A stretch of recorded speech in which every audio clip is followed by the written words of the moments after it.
ये राह नहीं है फूलों की, कांटे ही इस पर मिलते हैं। लेकर के दर्द जमाने के कुछ हिम्मत वाले चलते हैं।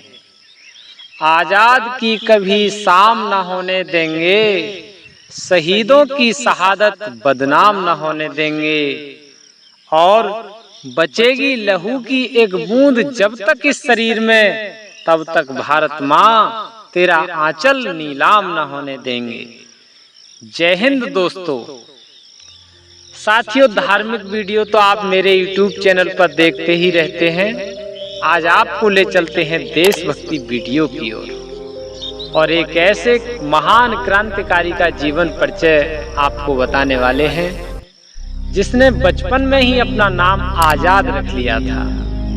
हाँ साथियों, वह आजाद कौन था और देश के लिए क्या क्या किया, आइए जानें। आपसे निवेदन है, देश से प्यार रखते हैं तो इस वीडियो को पूरा देखें। और आने वाले 15 अगस्त 2024 को बहुत ही भव्य और सुंदर राष्ट्रीय पर्व आ रहा है।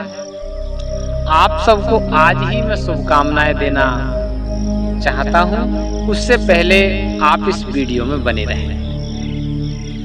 बंधुओं, चंद्रशेखर तिवारी का जन्म 23 जुलाई 1906 मध्य प्रदेश के भामरा गांव में हुआ था। इनके पिता सीताराम तिवारी और माता का नाम जगरानी। बंधुओं, चंद्रशेखर तिवारी ने अपने बचपन में ही पढ़ाई के टाइम में देश के दुख दर्द को देखा और अपना नाम आजाद रख लिया। चंद्रशेखर तिवारी की जगह अब चंद्रशेखर आजाद हो गई। और आजाद होने का मतलब था कि भारत माँ, एक दिन बड़ा होकर के मैं तेरे दुख दर्द को दूर करूंगा, मैं इन अंग्रेजों से तुझे छुड़ाऊंगा। ऐसा उनका लक्ष्य था। एक बार की बात है, जब अंग्रेज मजिस्ट्रेट ने चंद्रशेखर आजाद को अपने सैनिकों द्वारा गिरफ्तार करवा लिया और पकड़ लिया गया चंद्रशेखर आजाद को।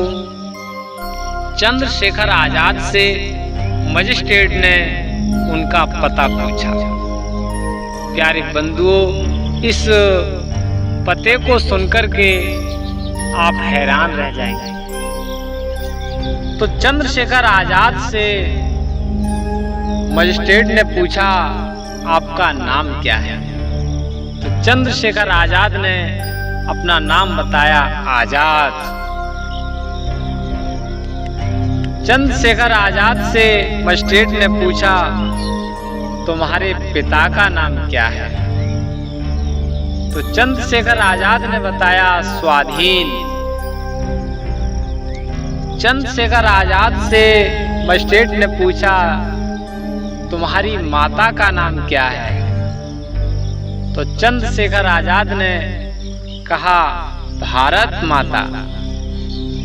चंद्रशेखर आजाद से जब उनका घर पूछा गया तो उन्होंने बताया कि जेल खाना मेरा घर है, अर्थात जेल मेरा घर है।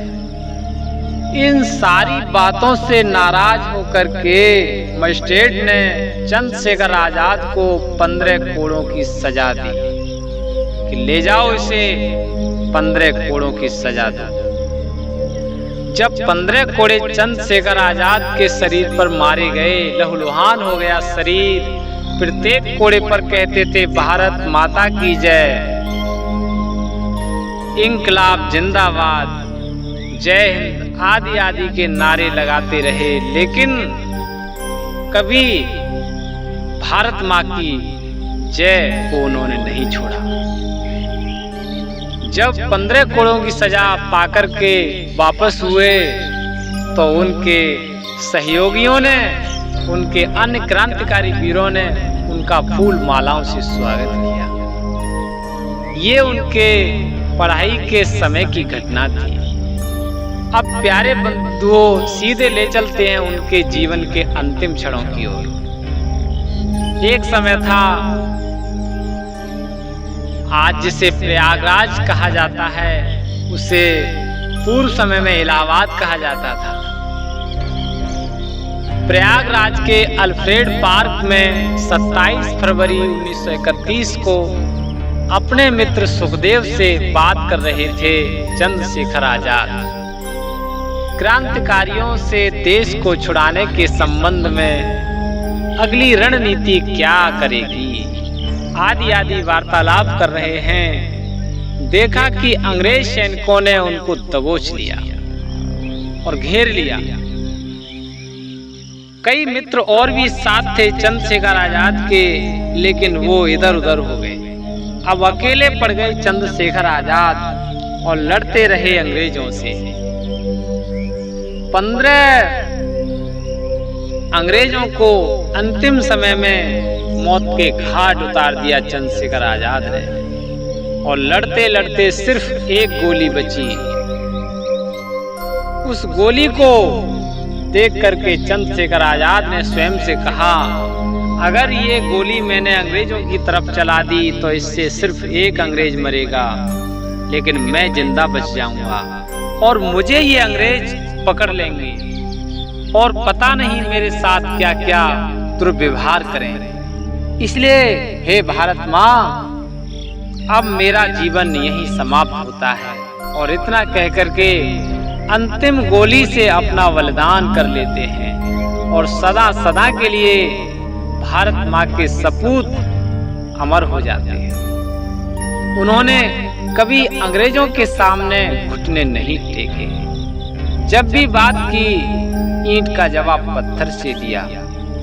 साथियों, ऐसे थे महान क्रांतिकारी चंद्रशेखर आजाद, जिनको आजाद की मूर्ति कहा जाता है। वास्तव में ऐसे क्रांतिकारी वीर धरती पर अवतारी चेतना का स्वरूप होते हैं। इनको नमन, इनके क्रियाकलापों को नमन। जय हिंद, जय भारत। प्रणाम बंधु।